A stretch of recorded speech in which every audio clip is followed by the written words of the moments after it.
ఇండ్లు వృద్ధిలోకి రావాలి అని యజమాని కోరుకుంటాడు కాబట్టి ఆ 3 జ్యోతులు తూర్పు ముఖంగా వెలుగుతూ ఉండాలి. 3 ఒత్తులు వెయ్యాలి పూజ చేసినప్పుడు.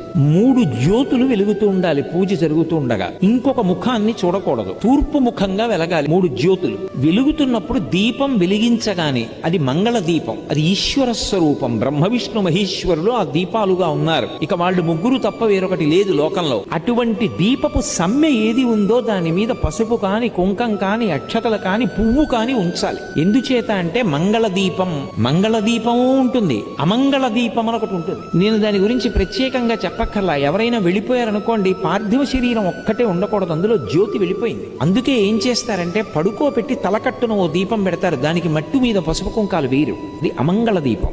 మంగళ దీపం అంటే దీపం వెలిగించగానే కాసిన పువ్వులు వెయ్యాలి, లేదా పసుపు వెయ్యాలి, లేకపోతే కుంకం వెయ్యాలి, లేకపోతే కాసిన అక్షతలు వెయ్యాలి, వేసి నమస్కారం చేయాలి.